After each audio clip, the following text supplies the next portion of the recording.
విజయవాడను వరదలు ముంచెత్తి అక్కడి జనం తీవ్ర ఇబ్బందులు పడుతున్న టైంలో కృష్ణానదిపైన ఉన్న ప్రకాశం బ్యారేజ్ పిల్లల దగ్గర కొట్టుకొచ్చిన బోట్లతో మరో కొత్త కాంట్రవర్సీ ఏపీ రాజకీయాల చుట్టూ తిరుగుతుంది.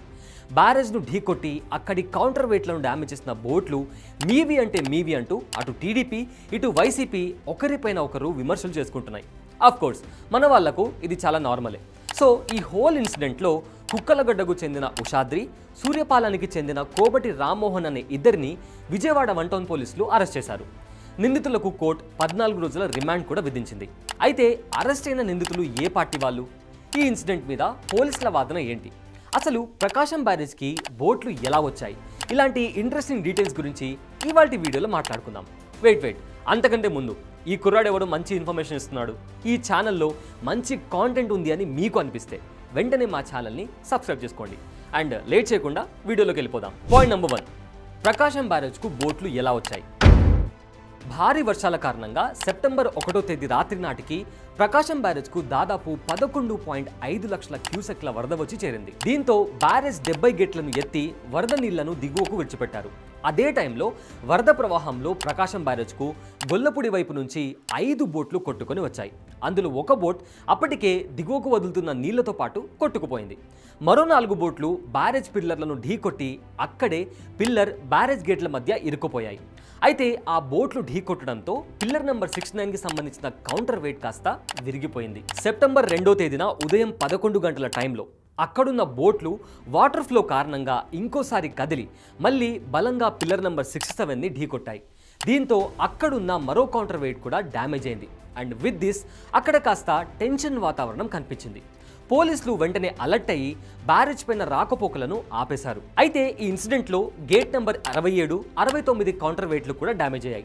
70వ నెంబర్ కౌంటర్ వెయిట్ కు కూడా క్రాక్స్ కనిపించాయి. Water resources engineering specialist Kannayya Naidu and ఆయన టీం కలిసి ఈ డ్యామేజ్ అయిన ప్లేస్ లో కొత్త స్టీల్ కౌంటర్ వెయిట్లను ఏర్పాటు చేశారు. ఒక్కో కౌంటర్ వెయిట్ బరువు 17 టన్నులు, అంటే 17,000 కేజీస్ అన్నమాట. ఇంత పెద్ద ప్రమాదం జరిగితే ఈ బోట్స్ మావి అని ఎవ్వరు కూడా ముందుకు రాలేదు. అండ్ కంప్లైంట్ కూడా ఎవరు ఇవ్వలేదు. సో ఆబ్వియస్గా ఎవరికైనా ఖచ్చితంగా డౌట్ వస్తుంది. దీంతో వాటర్ రిసోర్సెస్ మేనేజ్మెంట్ వాళ్ళు దీని వెనకాల ఏదో కుట్ర ఉంది అని భావించి పోలీసులకు కంప్లైంట్ ఇచ్చారు. ఆ తర్వాత పోలీసులు 2 బోట్ ఓనర్స్ని అరెస్ట్ చేయడం జరిగింది. పాయింట్ నెంబర్ 2, పోలీసులు ఏమంటున్నారు? ఈ బోట్పై ఉన్న రిజిస్ట్రేషన్ నంబర్లు AP4MSB 0022, AP4MSB 0023, AP4MSB 0017 ఆధారంగా ఉషాద్రి, రామ్మోహన్లకు చెందిన బోట్లుగా పోలీసులు గుర్తించడం జరిగింది. ఉషాద్రికి చెందిన 3 బోట్లు ఒకే ప్లాస్టిక్ తాడుతో కలిపి కట్టి ఉన్నాయని 1 టౌన్ పోలీసులు చెప్పడం జరిగింది. అయితే ఇక్కడ ఇంకో ఫ్యాక్టర్ ఏంటంటే ఇనుప చైన్లతో కాకుండా ప్లాస్టిక్ తాళ్లతో బోట్లను కట్టినట్లు గుర్తించామని, దీనిపై మరింత డీప్గా ఇన్వెస్టిగేషన్ చేస్తున్నామని పోలీసులు చెప్పారు. సో ఈ హోల్ ఇన్సిడెంట్లో మొత్తం 5 పడవలు ఉన్నాయి. అందులో 3 భారీ పడవలు ఉన్నాయి. ఒక్కో పడవ కనీసం 50 టన్నుల బరువు ఉండొచ్చని పోలీసులు చెప్పారు. పాయింట్ నెంబర్ 3, నిందితులు ఏ పార్టీకి సంబంధించిన వాళ్ళు? వీరిద్దరూ మీ పార్టీ వాళ్ళంటే కాదు మీ పార్టీ వాళ్ళు అంటూ అటు టీడీపీ ఇటు వైసీపీ ఒకరిపైన ఒకరు విమర్శించుకోవడం స్టార్ట్ చేయడం జరిగింది. దీంతో ఈ ఇన్సిడెంట్ పొలిటికల్ టర్న్ తీసుకుంది. ట్విట్టర్లో ఎవరికి వాళ్ళు సాక్ష్యాలుగా ఆయా పార్టీల నాయకులతో ఉషాద్రి, రామ్మోహన్లు ఉన్న ఫోటోలను పోస్ట్ చేయడం జరిగింది. నీ అనుచరులు 2 అరెస్ట్ అయ్యారు. వాళ్ళ phone call data, Google takeout అన్నీ తీస్తున్నారు. నీ భాగోతం బయటకు వస్తుంది. ఎందుకు ఈ తప్పుడు బతుకు వైఎస్ జగన్ అంటూ సెప్టెంబర్ 9న టీడీపీ ట్వీట్ చేసింది. మరి వైసీపీ వాళ్ళు ఊరుకుంటారా?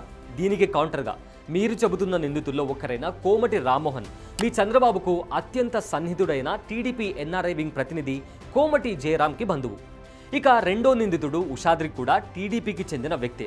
మీ లోకేష్తో అతను సన్నిహితంగా ఉన్న ఫోటోలు కూడా ఉన్నాయంటూ వైసీపీ ట్వీట్ చేయడం జరిగింది. దీని కారణంగా అటు వైసీపీ ఇటు టీడీపీ మధ్య పొలిటికల్ వార్ నడిచింది. పాయింట్ నెంబర్ 4, ఒకవైపు ఫ్లడ్స్ తో జనాలు ఇబ్బంది పడుతుంటే మరోవైపు ఈ బురద రాజకీయాలు చేయడం కరెక్ట్ కాదు అంటూ అటు ప్రజలు ఇటు పొలిటికల్ అనలిస్టులు ఆవేదన వ్యక్తం చేస్తున్నారు. కొందరు వరద బాధితులు సహాయం కోసం ఎదురు చూస్తున్నారు.